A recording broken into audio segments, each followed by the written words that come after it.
आज की खबर में आपका स्वागत है। मैं हूं आपके साथ शिखा मेहरोत्रा। शुरुआत करते हैं गुजरात खबर की।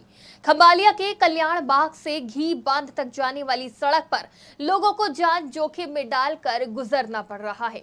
घी बांध का पानी सड़क पर बहने के कारण काजवे ब्रिज टूट गया है, जिससे 300 से अधिक लोग और स्कूल के बच्चे पानी की पाइपलाइन पर चलने को मजबूर हैं। इस खतरनाक स्थिति में लोग पाइपलाइन के ऊपर से बाइक तक पार करते हुए साफ देखे गए। घर पहुंचने के लिए 9 किलोमीटर का चक्कर लगाने से बचने के लिए वो ऐसा जोखिम भरा कदम उठा रहे हैं। इन तस्वीरों में भी साफ देखा जा सकता है कि किस तरह से 9 किलोमीटर दूर ना जाकर लोग इस पुल के सहारे, जो पाइपलाइन है, इसके सहारे जान जोखिम में डालकर रास्ता पार कर रहे हैं।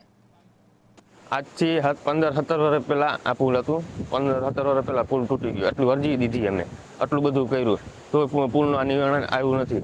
અત્યારે અમારા આજે ડીડેમનો જે અત્યારે ઘાટીઓ ચાલે ને, એટલે એમાંથી પાણી માથેથી પસાર થાય એટલે વારે ફેરા પુલ તૂટી જાય અમારો, વારે ફેરે એ જે બેડ નાખીને વયા જાય ને પાછા આવતા નથી ને એવું છે। અને 3 વર્ષ પહેલા ખાસ મદદ કરી ગઈ જિલ્લા પંચાયત જીવ હોય, સરપંચ હોય કે જીવ હોય, 3-4 વર્ષ પહેલા મુહૂર્ત કરી ગયા। અત્યારે એ રસ્તો પાછું નિવારણ આવ્યું નથી અને અત્યારે છોકરાઓને એટલી તકલીફ થાય છે ને જવા માટે ને આવવા માટે, બૈરાઓને બધાને, કોઈ સમાજના જીવના જોખમ અહીંયાથી પડી જાય, કોઈ પણ થાય તો એને સારવાર માટે કેવી રીતે એ બધું અમારે એને તકલીફ થાય છે। અત્યારે માથેથી ગાડીઓ નથી ટપતી, ગાડીઓ આમ ફરી 7-8 કિલોમીટર જાય છે। મારું નામ છે રમેશ લેખા હરિયાણી, હું ગીડેમની બાજુમાં રહું છું અને અહીંથી કલ્યાણબાગમાંથી આવવા માટે અને ગીડેમે જવા માટે આ રસ્તો તૂટી ગયો છે। આજ 15 થી 17 વર્ષ થયા તૂટી ગયો એને, અને 3 વર્ષ થયા ખાતમુહૂર્ત કરી ગયા। આ લોકો આવ્યા હતા, આપણે સરપંચ અને જિલ્લા પંચાયતના જે સદસ્યો હતા એ બધા આવ્યા હતા, પણ કાંઈ લોકોએ નિવારણ કર્યું નથી।